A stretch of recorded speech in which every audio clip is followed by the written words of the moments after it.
Welcome to జై స్వరాజ్య TV. ఈరోజు మనతో పాటు స్టూడియోలో ఉన్నారు బీఆర్ఎస్ అధికార ప్రతినిధి శ్రీనివాస్. శ్రీనివాస్ గారు నమస్తే. నమస్తే. ఎలా ఉన్నారు సార్? బాగున్నాను. ఈ మధ్య మనం పేపర్లో కానీ టీవీలో కానీ మెర్జ్ అవుతుంది అని అంటున్నారు. ఏంటి సార్ ఆ విషయం ఏంది? అంటే కొంతమంది ఇప్పుడు బీజేపీ పార్టీ ఉంది, రెగ్యులర్గా కాంగ్రెస్ పార్టీ ఒక ఎక్సర్సైజ్ స్టార్ట్ చేసింది అధికారంలోకి వచ్చిన తర్వాత. సరే, కొంతవరకు ఈ పార్టీ నిలకడగా స్థిమితంగా 5 సంవత్సరాలు ఉండదు, త్వరలోనే మనం అధికారంలోకి వస్తాము అని బీఆర్ఎస్ పార్టీ పక్షాన బీఆర్ఎస్ చేసిన పెద్దలు చేసిన ప్రకటనల తర్వాత కాంగ్రెస్ పార్టీ సీరియస్ గా ఒక ఎక్సర్సైజ్ ఏంటంటే, బీఆర్ఎస్ పార్టీ నుంచి పార్టీలోకి ఎమ్మెల్యేలను తీసుకునేటువంటి క్రమం ఒకటి చాలా సీరియస్ గా ఎక్సర్సైజ్ చేసిండ్రు. మీ అందరికి తెలుసు, ఇప్పటి వరకు 8 మంది ఏమో పార్టీని వీడి వెళ్ళినట్టుంది. మళ్ళీ అందులో బీఆర్ఎస్ నుంచి కాంగ్రెస్ పార్టీ కృష్ణమోహన్ రెడ్డి గారి మధ్యలో వచ్చి వెళ్ళిండ్రు.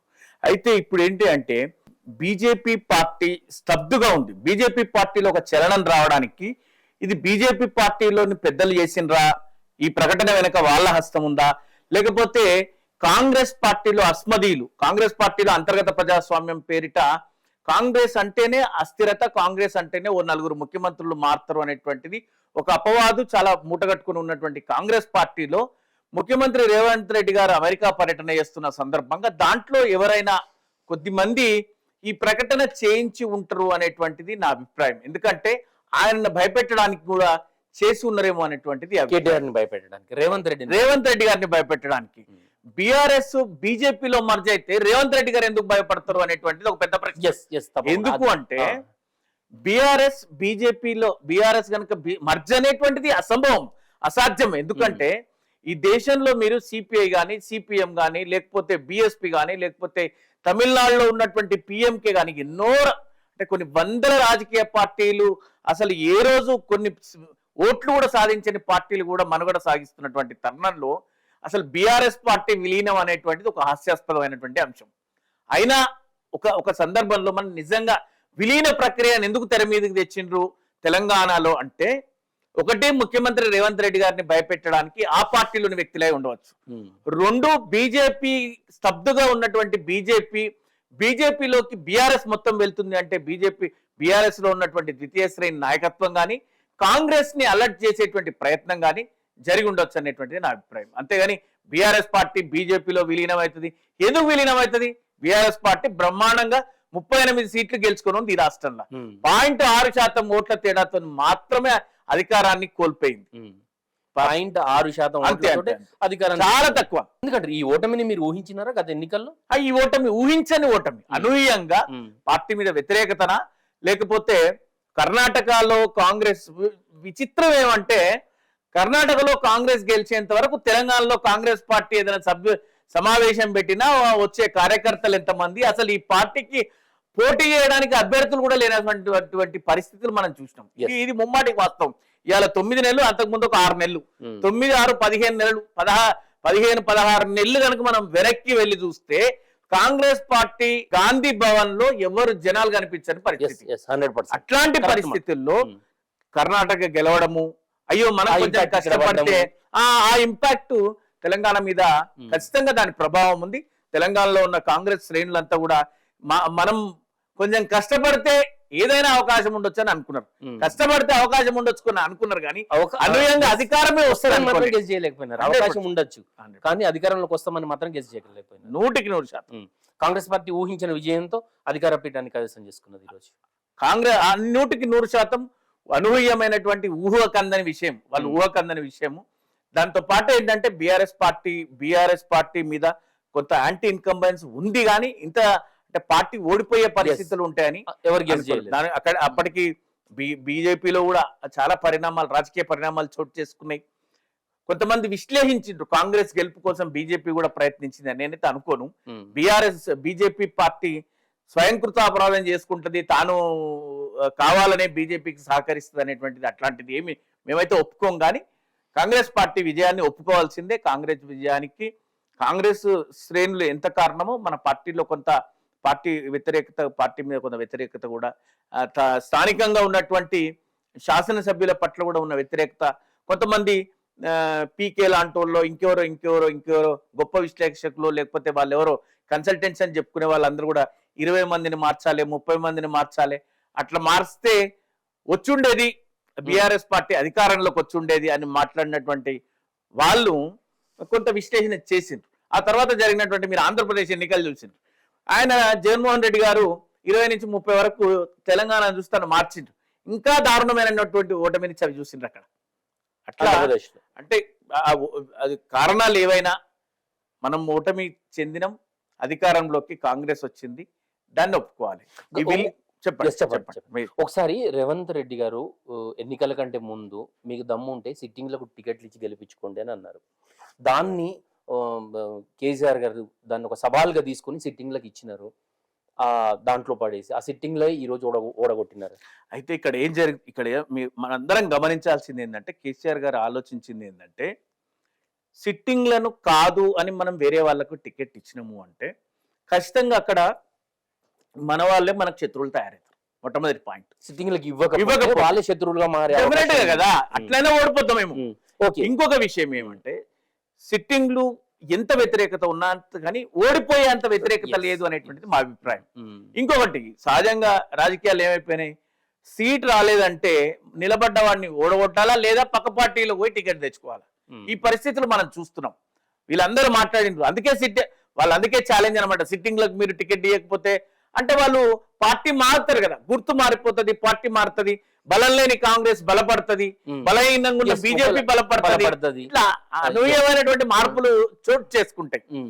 ఈ మాత్రం మనం బలంగా ఇన్ని స్థానాలు గెలిచినాం అంటే దానికి కారణం ఏంటంటే సిట్టింగ్లకి ఇవ్వడం వల్లనే మనం ఇంకా స్ట్రాంగ్ గా ఉన్నాం. అందరి అంచనాలు తారుమారైనాయి. అసలు సిట్టింగ్లకి ఇస్తే తప్పకుండా గెలుస్తాం అట్లాంటిది అనేటువంటి తప్పు అనేటువంటిది మా అభిప్రాయం. మీరు కొంత దానికే కట్టుబడుతున్నాం. ఇప్పుడు కూడా మీరు కొత్త విశ్లేషణ చెప్తున్నారు, సిట్టింగ్లకు ఇవ్వబట్టే ఈ కాస్త సీట్లు వచ్చినాయి, లేదు అంటే ఆ కొన్ని రావు అంటారా మీరు? ఖచ్చితంగా కదా, ఖచ్చితంగా 100% సిట్టింగ్లకు ఇవ్వకపోతే పార్టీ ఇంకొంత గందరగోళానికి లోనవుతుంటుంది.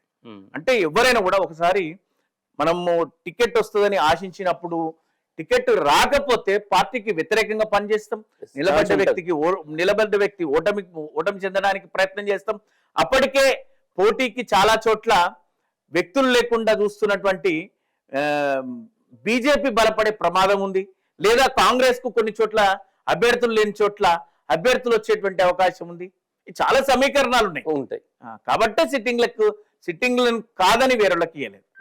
ఇప్పుడు ఓటమి చెందిన తర్వాత అనేక విశ్లేషణలు రకరకాలుగా ఓడిపోయినాం కాబట్టి వాళ్ళకి ఇచ్చేది ఉండే, వీళ్ళకి ఇచ్చేది ఉండే, అవన్నీ వస్తాయి. ఒక గెలుపు అన్నింటినీ తిప్పి కొట్టేస్తారు. అట్లా ఒకటే అదేమంటే ఓడిపోయిన తర్వాత ఎంపైర్ రాంగ్ అనడం అనేది చాలా ఓడిపోయిన తర్వాత ఎంపైర్ రాంగ్ 100% అంటారు. ఆయన గెలిస్తే అబ్బా కేసీఆర్ తీసుకున్న నిర్ణయం, కేసీఆర్ గారు గడిచిన 24 సంవత్సరాలలో ఎక్కడ కూడా ఆయన నిర్ణయం తప్పు కాలేదు. సార్ ఇంకోటి బీఆర్ఎస్ ఓడిపోవడానికి సిట్టింగ్లు కారణం కాదంటున్నారు. ఏమై ఉండొచ్చు ఇంత తక్కువ ఓటింగ్ పర్సెంటేజ్ లో బీఆర్ఎస్ ఓడిపోవడానికి కారణాలు ఏంటి? చాలా సింపుల్ అండి. ఇక్కడ చాలా సింపుల్. ప్రజలు ఒకటి మనం అవునన్నా కాదన్నా ప్రజలు మార్పు కోరుకున్నారు. ప్రజలు మార్పు కోరుకున్నారు. అందులో పనిచేసే నాయకులు మార్పు కోరుకున్నారా? ఎవరన్నా కావచ్చు. అంటే అల్టిమేట్ గా నిజం మాట్లాడడానికి చాలా మంది భయపడతారు. ద్వితీయ శ్రేణి నాయకత్వం, బీఆర్ఎస్ లో ద్వితీయ శ్రేణి నాయకత్వం, అసంతృప్తి వాదులు, కొంత ప్రజా వ్యతిరేకత, 10 సంవత్సరాల దశాబ్ద కాలం ఒక ప్రభుత్వం పనిచేసిన తర్వాత కూడా ఆ ప్రభుత్వం ఎన్నో చేసింది. అంటే హైదరాబాద్ అభివృద్ధి కావచ్చు, సుస్థిర ప్రభుత్వం కావచ్చు, శాంతి భద్రతలు కావచ్చు, రెవెన్యూ రిఫార్మ్స్ కావచ్చు, లేకపోతే ఈ రోజు జిహెచ్ఎంసీలో రిఫార్మ్స్ కావచ్చు, లేకపోతే లోకల్ బాడీస్ లో మహిళలకి 50% ఇవ్వాలనేటువంటి ఆలోచన కావచ్చు, రైతు బంధు కావచ్చు, రైతు బీమా కావచ్చు, ఇట్లా చెప్పుకుంటూ పోతే చాలా ఉన్నాయి. అంటే మనం ఇచ్చినటువంటి హామీలు కాకుండా చేసినటువంటి వినూత్నంగా తెలంగాణను అభివృద్ధి చెందాలి, దేశంలోనే 29 రాష్ట్రాలలో అగ్రభాగాన నిలబెట్టాలి, అభివృద్ధి చెందినటువంటి రాష్ట్రాలతో పోటీ పడుతూ అనేక అవార్డులు రివార్డులు సాధించినటువంటి తెలంగాణ రాష్ట్ర ఓటమికి కారణాలు చాలా తక్కువ. మనం సాధించినాం, అనేక విజయాలు సాధించింది, గణనీయమైన అభివృద్ధి సాధించింది. మీరు ఇప్పుడు చూడండి, 10 సంవత్సరాల అభివృద్ధిని ఏం సాధించలేదని మాట్లాడినటువంటి కాంగ్రెస్ పార్టీ 9 నెలల పాలన, 9 నెలలు గడిచిన తర్వాత కూడా ప్రభుత్వంలోని వ్యక్తుల మీద పట్టు సాధించలేని పరిస్థితి. ఒక సిఐని, ఒక ఏసీపీని, ఒక డిఎస్పీ లాంటి వ్యక్తులను, స్థాయి వ్యక్తులను 9 సార్లు 10 సార్లు ట్రాన్స్ఫర్ చేసారు 10 నెలల్లో. ఎందుకు ట్రాన్స్ఫర్ చేసిండ్రు అంటే పట్టు లేదంటేనా? 100% అంతే కదా. వినట్లేదు, మన మాట వినట్లేనప్పుడే కదా, విననప్పుడే కదా అధికారులను బదిలీ చేసేటువంటి క్రమము. ఇంకొకటి, వాళ్ళు పాతుకుపోయినరు, ఖచ్చితంగా వాళ్ళకి అక్కడ స్థానికంగా బాగా బలం ఉంది అని వేరే చోటికి పంపించేటువంటి కార్యక్రమం ఇది. ఎవరు అవునన్నా కాదన్నా కొన్ని నిజాలు అందరికీ తెలిసిన రహస్యాలు ఇవి, అంటే ఓపెన్ సీక్రెట్స్ ఇంగ్లీష్ లా. అందరికీ తెలిసిన రహస్యాలు ఒప్పుకోరు, మాట్లాడడానికి ఇబ్బంది పడతారు. అంటే కాంగ్రెస్ పార్టీ అధికారంలోకి వచ్చి డిసెంబర్ మళ్ళీ సంవత్సరం కాబోతా ఉంది, ఇంకో 4 నెలలు అయితే, ఇంకా కూడా పట్టు సాధించలే పాలన మీద. మనం చూస్తున్నాం కదా, క్రైమ్ రేట్ కావచ్చు, లేకపోతే ఈరోజు క్రైమ్ రేట్ కావచ్చు, లేకపోతే వాళ్ళు ఇవ్వాల్సినటువంటి రైతు బంధు ఇప్పటికీ వాళ్ళు తెలంగాణ బీఆర్ఎస్ పార్టీ సవాల్ చేసింది కాబట్టి రైతులకు రుణమాఫీ మీద వాళ్ళ దృష్టి సారించారు. కానీ రైతు బంధు ఎందుకు వేయలే? ఇంతవరకు వేయలే కదా. వానాకాలం పంటకి ఇంతవరకు వేయలేదనే నాకైతే సమాచారం ఉంది. మీకు వేసినట్టుంటే చూడండి. స్థానిక 12,000 నుంచి 13,000 గ్రామ పంచాయతీలు ఉన్నటువంటి తెలంగాణలో 9 నెలల్లో ₹1 బడ్జెట్ కూడా రిలీజ్ చేయలే. ఎక్కడ చెత్త అక్కడే ఉంది. స్థానికంగా ఉన్నటువంటి స్థానిక సంస్థలు ఉన్నటువంటి వ్యక్తులు పనిచేయటం లేదు. హైదరాబాద్ లో ఉన్నటువంటి చెత్త ఎక్కడక్కడే ఉంటుంది. ఇది నిజమా కాదా? బాధాకరమైనటువంటి అంశము. ఒక మేయర్ గారు వెళ్ళి నన్ను ప్రోటోకాల్ ద్వారా తీసుకుపోలేదు ఎల్లమ్మ టెంపుల్ కు అన్నారు. అది ఏంది? అది బోనాలకు సంబంధించి యు హావ్ పవర్. నీ పవర్ నువ్వు యూటిలైజ్ చేయలేకపోయినవే. ఒక మంత్రి మీరు లోపలికి వెళ్ళలేకపోయినరు. అక్కడ ఉన్న ఎవరి మీద అరిచిండ్రు. ఆ తర్వాత కాదు మేము సవ్యంగానే ఉన్నాము, అంతా బాగానే ఉన్నాము, కమ్యూనికేషన్ ప్రాబ్లం అన్నారు. ఎట్లా అర్థం చేసుకోవచ్చు అంటారు? సమన్వయ లోపము. అధికారానికి చాలా దూరం ఉన్నారు. ఇప్పటి వరకు 10 సంవత్సరాల అధికారంలో దూరంగా ఉన్నారు. వాళ్ళ మధ్య కాంగ్రెస్ అంటేనే సమన్వయ లోపం. కాంగ్రెస్ అంటేనే అందరూ పెద్ద మనుషులు. మా దగ్గర సమన్వయం ఎక్కువ ఉంటది, స్వేచ్ఛ ఎక్కువ ఉంటది. స్వేచ్ఛ ఎక్కువ ఉంటది. ఇది చెప్తున్నా కదా, ఓపెన్ ఇది. స్వేచ్ఛ ఎక్కువ ఉంటది. నువ్వు ఏదైనా ఉంటుంది, సమన్వయం ఉండదు. సమన్వయం లేకపోవడానికి కారణమే స్వేచ్ఛ ఎక్కువ ఉండడం కదా. తండ్రి నియంత్రణ లేనప్పుడు ఇంట్లో అందరూ మాట్లాడతారు. మరి మాట్లాడడం కరెక్ట్ అంటే అభిప్రాయాలు చెప్పేంత వరకు మంచిదే. కానీ నిర్ణయాధికారం తండ్రికి ఉన్నప్పుడే ఆ కుటుంబం సవ్యంగా ఉంటది. అది లోపిస్తుంది కాంగ్రెస్ పార్టీలో. పిల్లలందరికీ స్వేచ్ఛ ఉండాలి, నిర్ణయాధికారం మాత్రం తండ్రికి ఉండాలి. కానీ అట్లా ఉండదు ఈ పార్టీలా. దాన్ని ఏమంటారు అంటే వాళ్ళు అంతర్గత ప్రజాస్వామ్యం అంటారు.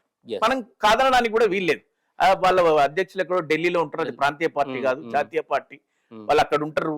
ఇక్కడ దాన్ని నాయకత్వం వహిస్తున్నటువంటి రేవంత్ రెడ్డి గారు ఇంకంత పట్టు సాధించలేదు. ఎందుకంటే దాంట్లో ఒక 4 వర్గాలు, ఒక ఖమ్మం ఒక గ్రూపు, నల్గొండ ఒక గ్రూపు, లేకపోతే ఇంకొక ఇంటలెక్చువల్ పేరిట కరీంనగర్ లో ఒక పెద్ద మనిషిది ఒక గ్రూపు, ఇట్లా 4-5 గ్రూపులు ఉన్నాయి. మీరు చెప్పినట్టుగా 100%. ఆయన ఇప్పుడు ఆ భయంతోనే ఒక 2 నెంబర్ తీసుకొని పోయింది కదా అమెరికాకి.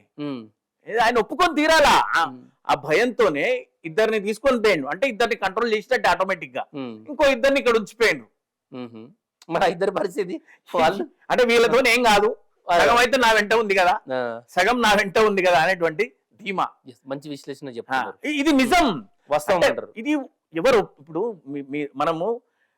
మనకు తెలుసు పట్టుకునేది నిప్పు కాలుతుంది అని తెలిసినా కూడా నేను నిప్పు పట్టుకోవట్లేదు అంటే నీకు తెలిసిన నిజాన్ని నువ్వు ఒప్పుకోకపోవడమే.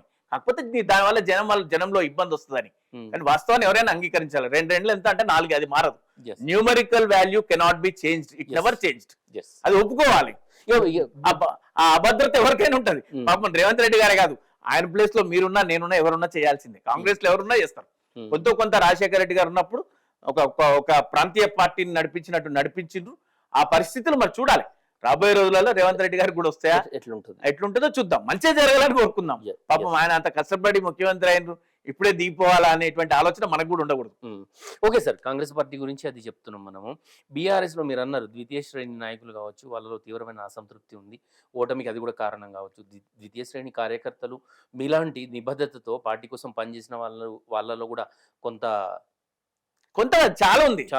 ఒప్పుకోకపోవచ్చు, చాలా మంది ఉన్నారు. ఇప్పుడు పార్టీలో పనిచేసే వ్యక్తులు చాలా మంది కూడా నాకు అధికారం రాలేదు, నాకు ఏ విధమైన చిన్న పదవి కూడా రాలేదు, 24 సంవత్సరాల నుంచి నేను పార్టీలు ఉన్నా కూడా కనీసం పార్టీ పదవి కూడా రాలేదు, ప్రభుత్వంలో పదవి రాలేదు, ఏం పైరవిల్ని కూడా చేసుకోలేకపోయినాం, మేము అనా పైసా సంపాదించుకోలేకపోయినాము, ఈ అసంతృప్తి ఉంది. అంతా కూడా ఎవరు ఒప్పుకోకపోవచ్చు, నిర్భయంగా బయటికి మాట్లాడకపోవచ్చు. ఎందుకు మాట్లాడలేరు అంటే పార్టీ అధిష్టానాన్ని ధిక్కరించేటువంటి సాహసం ఈ రోజు కాదు, రేపు కానీ ఎప్పుడు చేయలేరు.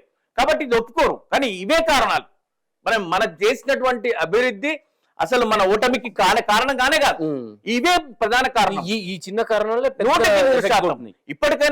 ఇప్పటికైనా పార్టీ మరి అంటున్నారు, పార్టీ పూర్తి స్థాయి నిర్మాణం క్షేత్రస్థాయి నుంచి రాష్ట్ర స్థాయి వరకు సంపూర్ణ నిర్మాణం జరగాలి. అదొక పటిష్టమైనటువంటి పార్టీ, దానికి ఒక ఉద్యమ నేపథ్యం ఉంది. సుదీర్ఘంగా 24 సంవత్సరాలలో ఎన్నో ఉత్థాన పతనాలు చూసినటువంటి పార్టీ ఇట్లాంటి చిన్న చిన్న ఓటమిలకు బాధపడి ఓటమికి కుంగిపోయేటువంటి దౌర్భాగ్య పరిస్థితిలో బీఆర్ఎస్ పార్టీ ఉండదు. బీఆర్ఎస్ పార్టీని ఏర్పాటు చేసిన నాయకుడు అట్లాంటి శక్తివంతమైన వ్యక్తి. నాయకుడు శక్తివంతమైన వ్యక్తి. ఇంత పెద్దగా మీరు చెప్పినారు, మరి ఎమ్మెల్యేలు ఎందుకు సరిపోతున్నారు, వేరే కాంగ్రెస్ లోకి ఎందుకు పోతున్నారు? ఇది ఒక సంస్కృతి ఏర్పడ్డదండి. ఇది మనం ఎవరు అవునన్నా కాదన్నా, ఇది ఎప్పుడు అంటే కాంగ్రెస్ హయాంలో 30-40 సంవత్సరాల క్రితం నుంచే, పంజాబ్ విషయంలో నాకు ఆయన పేరు గుర్తొస్తలేదు, ఆ ముఖ్యమంత్రి ఏకంగా రాత్రి ఇందిరాగాంధీ గారు ప్రధానమంత్రిగా గెలిచిన తర్వాత ఎమ్మెల్యేలతో ఇటు మారిపోయి కాంగ్రెస్ ముఖ్యమంత్రిగా కొనసాగడం జరిగింది. అప్పటి నుంచి ఇప్పటి వరకు ఈ సంస్కృతిని ఆ తర్వాత వచ్చిన ప్రాంతీయ పార్టీలు కావచ్చు, ఆ తర్వాత వచ్చిన బీజేపీ కావచ్చు, ఇప్పుడు కొనసాగుతున్నటువంటి పార్టీలు కావచ్చు, ఎప్పటికప్పుడు ఇంతెందుకు గడిచిన రెండు ప్రభుత్వాలలో మనం కూడా ప్రోత్సహించినాం కదా. టిఆర్ఎస్ పార్టీ కూడా ఇది చరిత్ర మారదు. మీరు గడిచిన గతంలో మనం పాతకాలం కాదు, చరిత్రను తుడిపేయడానికి గడిచిన గతంలో బీఆర్ఎస్ పార్టీ కూడా ఆ రోజు కారణం ఏదైనా ఉండొచ్చు.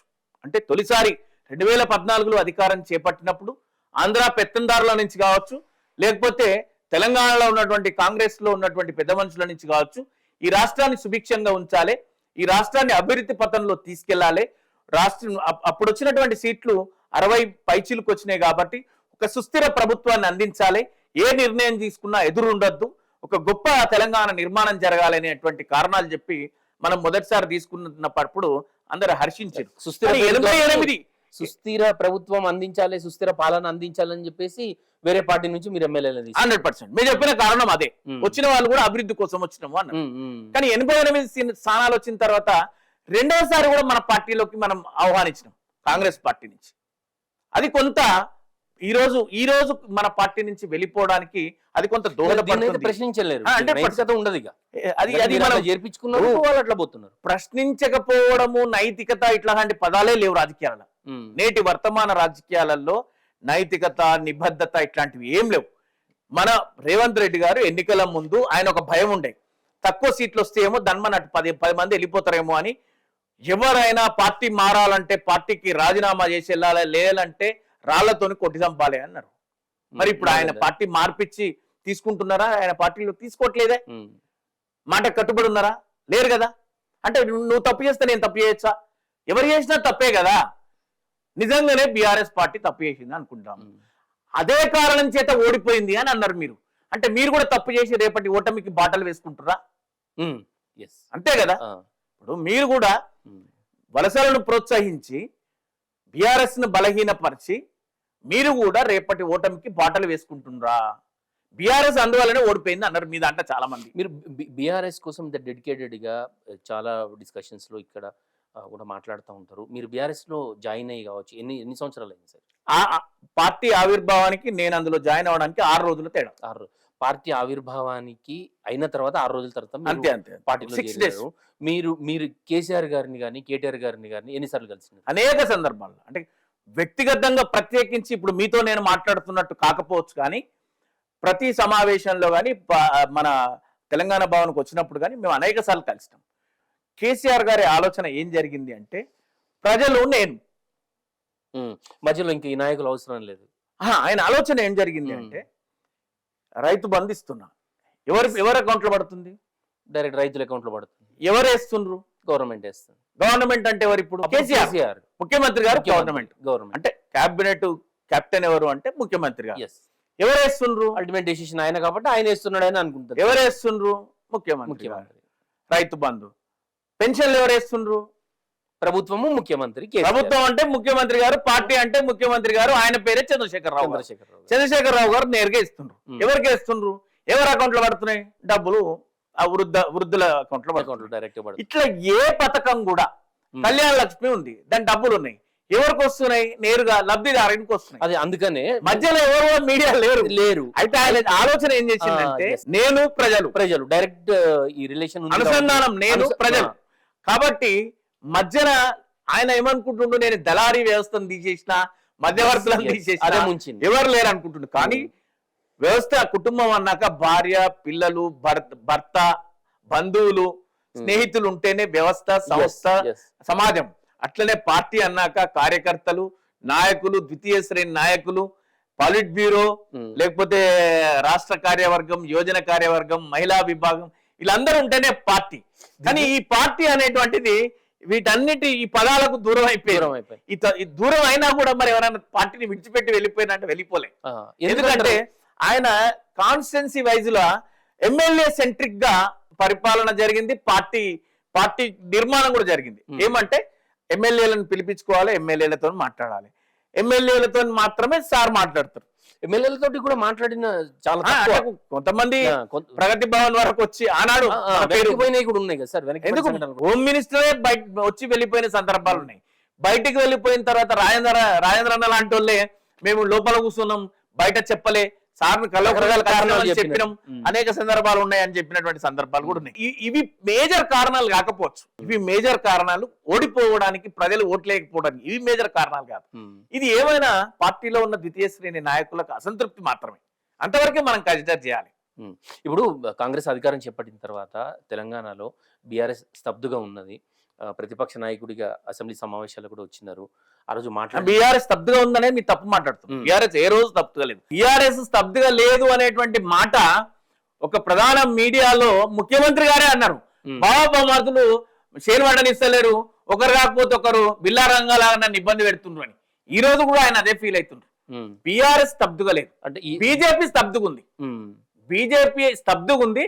ఆ స్తబ్దత నుంచి బయటపడడానికే ఈ మర్జింగ్ తీసుంటారు. నేను అనుకుంటున్నా అందరూ ఎవరు చేసిండే బీజేపీ చేసి ఉంటారు. దానికి ఆయన ఆ మాట్లాడిన పెద్ద మనిషి, రేటింగ్ కోసం మాట్లాడిన పెద్ద మనిషి కూడా ఏమన్నాడంటే ఓ 3 పేర్లు కూడా చెప్పిండు.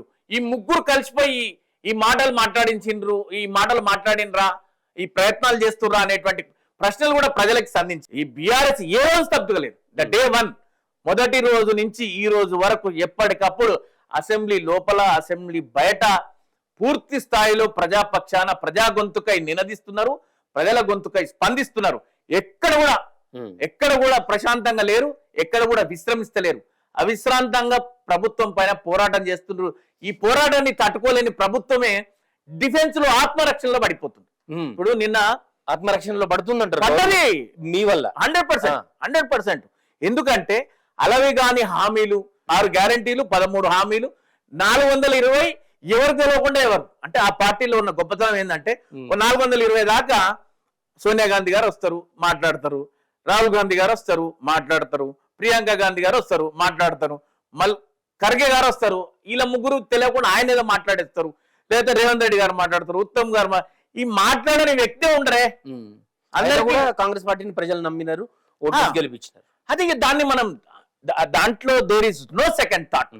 100% వాస్తవం ఒప్పుకోకపోతే మనంత మూర్ఖుడు లేడు. మీ పార్టీ అధ్యక్షులు అన్నారు అసెంబ్లీ సమావేశాల్లో చీల్చి చెండాడు. డెఫినెట్ గా జరుగుతూనే ఉంది కదా.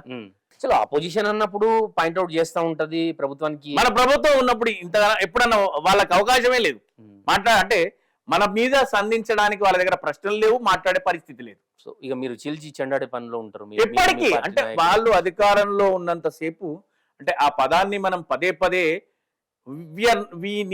ఫోకస్ చీల్చి చెండాడటం అనేది మనం ఫోకస్ చేయకపోయినా దాని యొక్క ఏదైతే పదం యొక్క తీవ్రత, ఆ పదం యొక్క అంతరార్థాన్ని మాత్రం అమలు పరుస్తూనే ఉంటాం. 100%. ప్రభుత్వం చేసేటువంటి సంక్షేమ పథకాల లబ్ధి సరిగ్గా చేకూర్చకపోతే వాళ్ళని నిలదీస్తామనే క్రమం. ప్రభుత్వం చేసే మంచిని అభినందిస్తాం. ప్రభుత్వం ఏదైనా మంచి పని చేస్తే, ప్రజల కోసం చేస్తే అభినందిస్తాం. Yes sir. ఇంకా ఏది చేసినా, అది ప్రభుత్వం ఏ పని చేసినా అభినందిస్తాం. ప్రభుత్వం ఒకవేళ ఏదన్నా ప్రజల పక్షాన వాళ్ళ హామీలు నెరవేర్చేంత వరకు మాత్రం ప్రజా గొంతుకై నినదిస్తాం. అదే మాకు ఇచ్చినటువంటి ప్రధాన ప్రతిపక్షంగా అది మా బాధ్యత. అది విస్మరించేది లేదు. బీఆర్ఎస్ లో ఎమ్మెల్యేగా ఎలక్ట్ అయినారు, బీఆర్ఎస్ లో ఉన్నారు, కాంగ్రెస్ లో పోయిన తర్వాత నాగేందర్ గారి మాటలు అసెంబ్లీలో, దాని మీద మీ స్పందన ఏంటి? ఆయన కొంత అసహనానికి లోనైపోయింది. ఒకటి 10 సంవత్సరాల అసహనం. ఆయన ఒక 10 సంవత్సరాలు అంటే అధికారంలో ఉన్నారు కదా, ఉన్నాడు. ఆయన బాధ ఏంటంటే నాకు మంత్రి పదవి రాకపోయా అప్పుడు.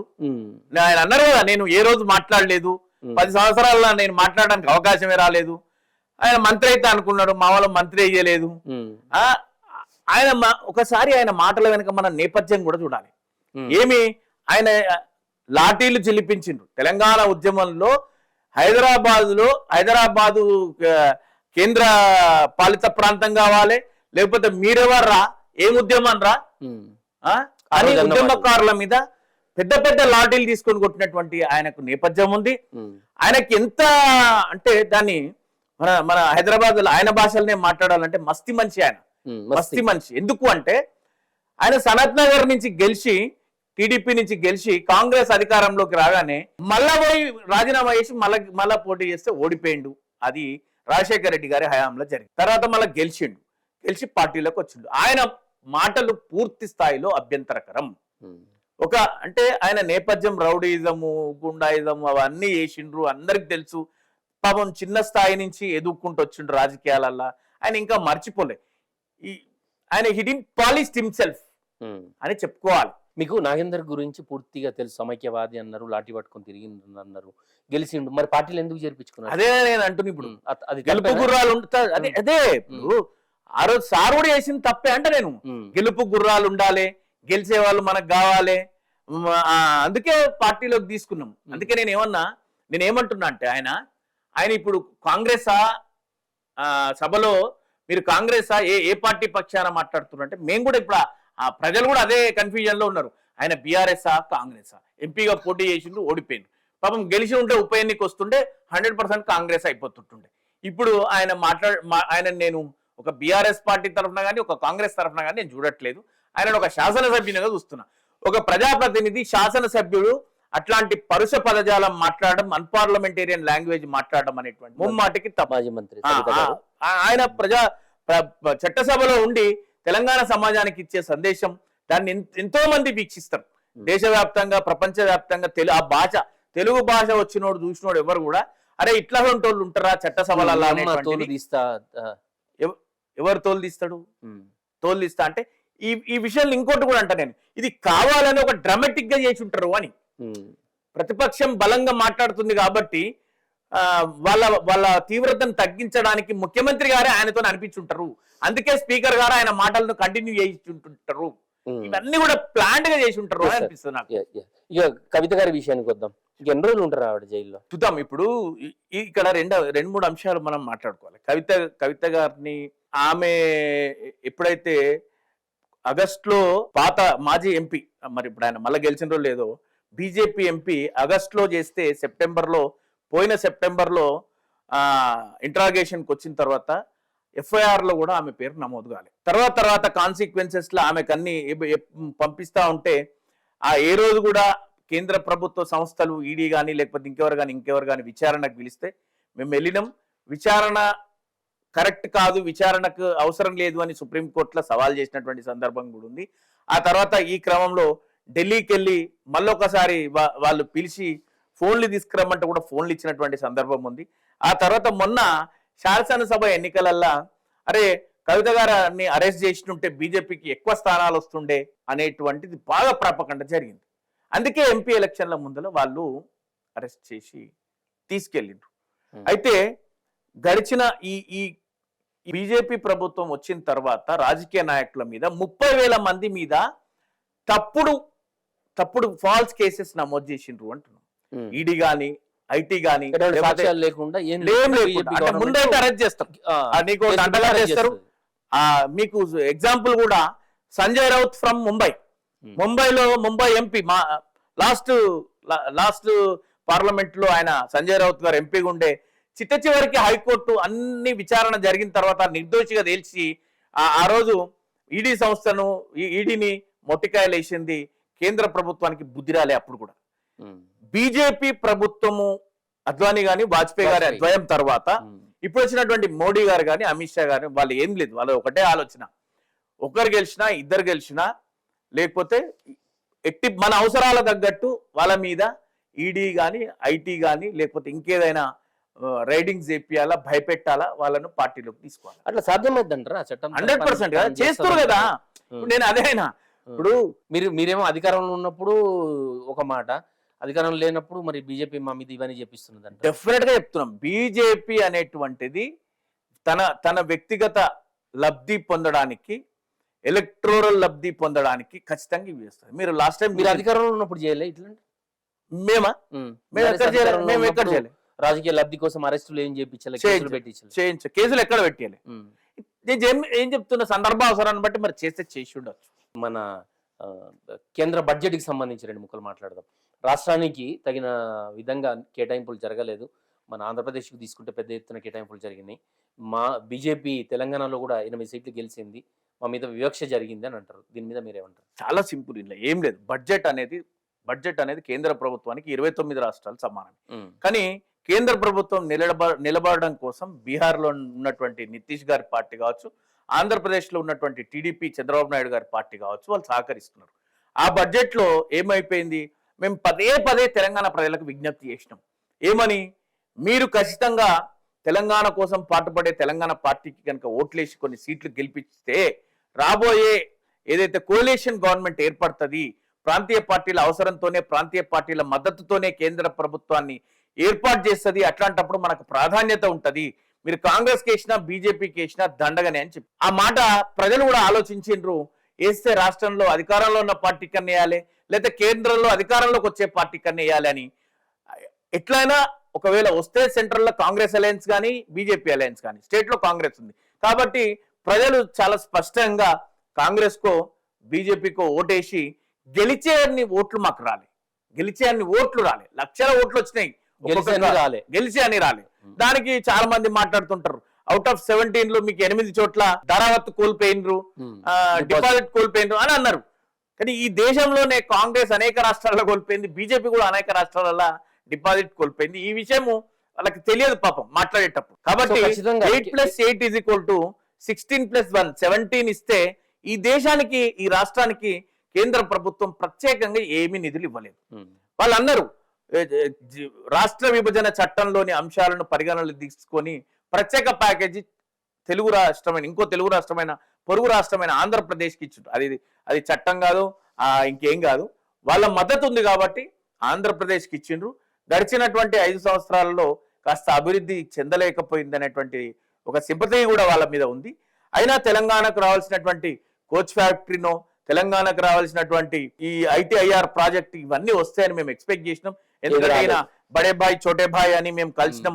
అభివృద్ధి కోసం కేసీఆర్ గారు ఏ రోజు కూడా బీజేపీతోని కలిసి పనిచేయలేదు, అందుకే ఈ రాష్ట్రానికి ప్రత్యేక ప్యాకేజీ రాలేదు అని అన్నారు. ప్రత్యేక ప్యాకేజీ రాలే. బీజేపీ వాళ్ళు చెప్పినట్టు ఒకటి మాత్రం వాస్తవం, రైల్వే బడ్జెట్ కానీ, లేకపోతే జాతీయ రహదారులు కానీ, ఈ కొన్ని కేంద్ర ప్రభుత్వమే చేయాల్సినవి ఉంటుంది. దానికి తప్పనిసరిగా నిధులు దేశంలో అందరికి ఇచ్చిండ్రు, ఈ రాష్ట్రానికి ఇచ్చిండ్రు. దాన్ని మేము ప్రత్యేకంగా రాష్ట్రానికి ఇచ్చినామని గొప్పగా బీజేపీ వాళ్ళు చెప్పే మాటలు చాలా తప్పు. తెలంగాణకు బడ్జెట్ లో వివక్ష అయితే జరిగింది అని అంటారు. 100% జరిగింది. ఇది కూడా తెలంగాణ అనేటువంటిది కూడా విభజన చట్టంలో తెలంగాణ కూడా ఒక ప్రత్యేక రాష్ట్రం ఏర్పడ్డది. దీనికి రావాల్సినటువంటి ఈ రోజు వరకు రాలే, అన్యాయం జరిగింది. 8+8 గొప్పగా చెప్పిన వాళ్ళందరూ 8-8 = 0 అదే బడ్జెట్ లో వచ్చింది. Yes sir. ఇప్పుడు ఎన్నికలు అయిపోయినాయి, మీరు ఓడిపోయినారు, ప్రజలు కాంగ్రెస్ కి పట్టం కట్టినారు, వాళ్ళ అధికారంలో ఉన్నారు. ఇప్పుడు రాబోయే రోజుల్లో 5 ఏళ్ల తర్వాత మీరు ఖచ్చితంగా అధికారంలోకి వస్తున్నారు. అందులో భాగంగా మీరు ఎటువంటి ప్రయత్నాలు చేస్తున్నారు? ఇప్పుడు మీరు అంటే మా పార్టీనా? పార్టీ మీరు అంటే పార్టీ ప్రతినిధులుగా ఉన్నారు కదా మీరు. మేము ఎప్పుడు కూడా ప్రజలు ఈరోజు బేరీజ్ వేసుకుంటారు, పరిపాలనను బేరీజ్ వేసుకుంటున్నారు. గ్రామాలలో కానీ, రాష్ట్రాలలో కానీ, లేకపోతే గ్రామాలలో కానీ, పట్టణాలలో కానీ పరిపాలన ఏ విధంగా ఉంది అంటే పరిపాలన పైన పట్టేట్లో ఈ 9 నెలల్లో మనం చూసినాం. మున్సిపాలిటీస్లో కానీ, లేకపోతే రియల్ ఎస్టేట్ వ్యవస్థ కానీ మీరు చూడండి. అంటే ప్రాక్టికల్ గా మనందరం చూస్తుంది. బీఆర్ఎస్ రాబోయే రోజుల్లో తిరిగి అధికారం కైవసం చేసుకునేటందుకు మీ పార్టీ ఎటువంటి కార్యక్రమాలు తీసుకుంటున్నది? ఇప్పుడు చాలా సింపుల్, పెద్ద కార్యక్రమమే అవసరం లేదు. వాళ్ళు ఏం పని చేయరు అంతే. కాంగ్రెస్ ఏం పని చేయదు, అది జనాల్లో తీసుకుపోతారు. ఆ ప్రభుత్వం పనే లేదు. ఇప్పుడు ప్రభుత్వం పని చేయలేదు, పాలక పక్షం పని చేయనప్పుడు ప్రధాన ప్రతిపక్షం ఏం చేయాలి? చాలా సింపుల్, ఎందుకు చేస్తలేవని అడగాలి. నిలదీస్తాం, నిలబడతాం, కలబడతాం. ఖచ్చితంగా ఈ ప్రభుత్వాన్ని వాళ్ళు ఇచ్చిన హామీలు ఇచ్చేంత వరకు ప్రజా గొంతుకై నినదిస్తాం. అది అసెంబ్లీలో కావచ్చు, అసెంబ్లీ బయట కావచ్చు. అంతిమంగా రాబోయే రోజులలో ప్రజలే నిర్ణయాధికారులు.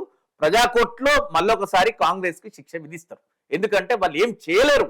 ఎందుకంటే మీరు వాళ్ళు ఏదో మార్పు తీసుకొస్తాం, కాంగ్రెస్ బీఆర్ఎస్ ఆనవాళ్ళు తీసేస్తాం, ఏంటివో మాట్లాడుతుంటారు పనికిమాలిన మాటలు. ఏం ఆనవాళ్ళు తీసేస్తారు? సెక్రటేరియట్ తీసేస్తారా? యాదాద్రిని తీసేస్తారా? అంబేద్కర్ని తీసేస్తారా? లేకపోతే ఈ రాష్ట్రానికి వచ్చినటువంటి అనేకమైనటువంటి ఐటీ కంపెనీలను తీసేయగలుగుతారా?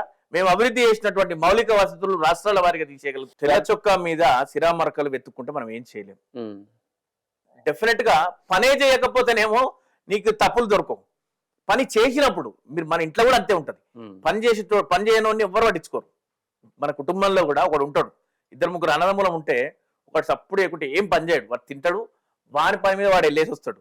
ఎవడైతే పని చేస్తాడో, ఇంటి కోసం, అమ్మ కోసం, నాయన కోసం, కుటుంబం కోసం కష్టపడి పని చేస్తాడో వాడిని అందరూ తప్పులు తీస్తారు. నువ్వు చేసిన పనిలో ఈ తప్పు ఉంది, నువ్వు ఇట్లా చేయాలి, అట్లా చేయాలని సలహాలు, సూచనలు అన్ని చెప్తారు.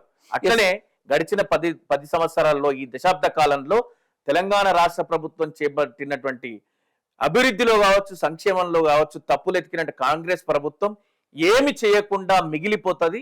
5 సంవత్సరాలు కూడా ఉంటదో ఉండదో తెలియదు. పూర్తి కాలాన్ని ఉండాలని అయితే మేము కోరుకుంటున్నాం. పూర్తి కాలం పనిచేయకుండా దిగిపోతుందో ఏమో అనేటువంటి అనుమానాలు అయితే మా డౌట్ కూడా ఉన్నది. 100% ఆ పరిస్థితి కూడా ఉంది. బీఆర్ఎస్ 10 సంవత్సరాల్లో చేసినటువంటి మంచి కావచ్చు, చెడు కావచ్చు, ఓటమికి కారణమైనటువంటి విషయాలన్నీ కూడా మళ్ళీ పునః పరిశీలన చేసుకొని రాబోయే రోజుల్లో అధికారం చేపట్టేందుకు పెద్ద ఎత్తున ముందుకు పోతామంటారు. 100%, 100% అది కంపల్సరీ. చాలా మంది బీఆర్ఎస్ నుంచి కాంగ్రెస్ లోకి వెళ్తున్నారు. సహజంగా మీరు కూడా వెళ్తున్నారా? మీకు ఏమైనా పిలుపు వచ్చిందా కాంగ్రెస్ లోకి రమ్మని? పిలుపులు వస్తూనే ఉంటాయి అందరికి. దాంట్లో ఉంది, పిలుపు ముఖ్యం కాదు. నేనేమంటా అంటే కన్సిస్టెన్సీ ఈజ్ మోస్ట్ ఇంపార్టెంట్. ఎవరికైనా కన్సిస్టెన్సీ ఈజ్ మోస్ట్ ఇంపార్టెంట్.